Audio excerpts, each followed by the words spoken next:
Hi అండి, నమస్తే. ఈరోజు వీడియోలో గోధుమ రవ్వతో చేసినటువంటి ఉప్మా రెసిపీని మీతో షేర్ చేసుకోబోతున్నాను.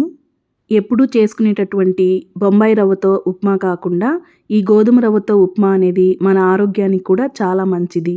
ఉప్మా అంటే ఇష్టపడని వాళ్ళు కూడా ఒకసారి ఈ స్టైల్లో చేసి చూసారంటే లొట్టలేసుకుని మరీ తింటారు. మరి ఇంత టేస్టీ, హెల్దీ అయినటువంటి ఉప్మా ఎలా తయారు చేసుకోవాలో చూద్దాం పదండి. ముందుగా స్టవ్ ఆన్ చేసి ఒక కడాయి పెట్టుకొని ఇందులోకి 1 గ్లాసు గోధుమ రవ్వని తీసుకోవాలి. దీన్ని సిమ్లో ఉంచుకొని లైట్గా ఫ్రై చేసుకోవాలి. ఈ విధంగా కొంచెం కలర్ చేంజ్ అయిన తర్వాత మనము ఈ రవ్వని వేరొక బౌల్లోకి తీసుకోవాలి. ఇప్పుడు ఇదే కడాయిలో 2 స్పూన్ల వరకు ఆయిల్ వేసుకోవాలి. ఒకవేళ మీరు నెయ్యిని ఇష్టపడే పనైతే 1 స్పూన్ ఆయిల్, 1 స్పూన్ నెయ్యి కూడా వేసుకోవచ్చు. ఆయిల్ కొద్దిగా హీట్ అయిన తర్వాత ఇందులోకి కొద్దిగా వేరుశనగ పప్పును తీసుకొని ఫ్రై చేసుకోవాలి. వీటిని ఫ్రై చేసేటప్పుడు మంటని లో ఫ్లేమ్లో పెట్టుకొని ఫ్రై చేసుకోవాలి.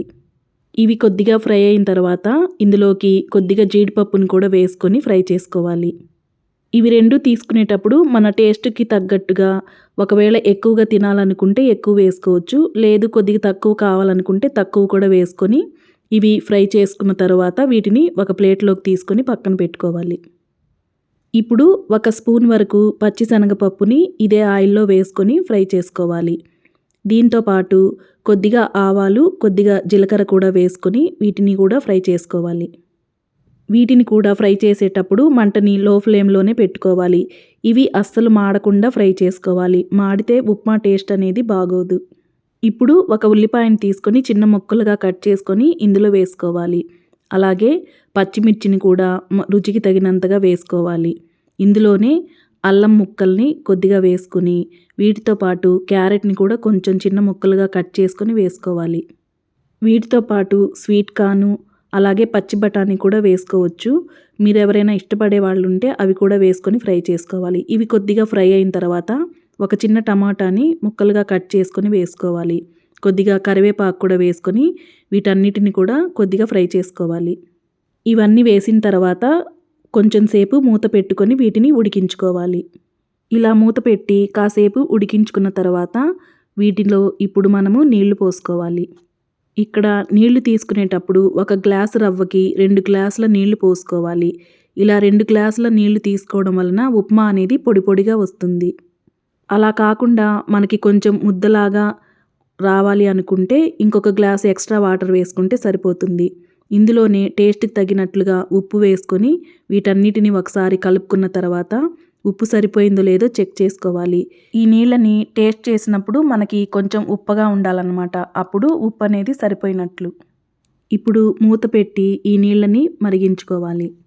ఈ విధంగా నీళ్లు మరిగిన తర్వాత మనము స్టవ్ని సిమ్లో పెట్టుకోవాలి.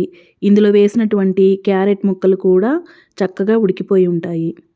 ఇప్పుడు ఇందులోకి మనం ముందుగా వేయించి పెట్టుకున్నటువంటి గోధుమ రవ్వని వేసుకోవాలి. ఈ రవ్వ పోసేటప్పుడు స్పూన్ తోటి కలుపుకుంటూ పోయాలి. ఆల్రెడీ మనము దీన్ని ఫ్రై చేసాం కాబట్టి మనకి ఉండకట్టే అవకాశం అయితే ఉండదు. ఇలా రవ్వ మొత్తం వేసిన తర్వాత ఒకసారి కలుపుకొని మూత పెట్టి ఉడికించుకోవాలి. ఇలా మూత పెట్టి ఉడికించేటప్పుడు మధ్యలో నీళ్లు దగ్గర పడిన తర్వాత ఒకసారి కలుపుకోవాలి. దాదాపుగా ఉప్మా అనేది అయిపోవచ్చింది. ఇంకొక 2 నిమిషాలు ఉంచుకుంటే ఇది మనకి పొడి పొడిగా వస్తుందన్నమాట. ఇప్పుడు ఒక 2 నిమిషాల పాటు మూత పెట్టి ఉడికించుకోవాలి. 2 నిమిషాల తర్వాత మనకి ఉప్మా అనేది చక్కగా పొడి పొడిలాడుతూ వస్తుంది. ఇప్పుడు ఇందులోకి ముందుగా వేయించి పెట్టుకున్నటువంటి వేరుశనగపప్పు, జీడిపప్పుని కూడా వేసుకోవాలి.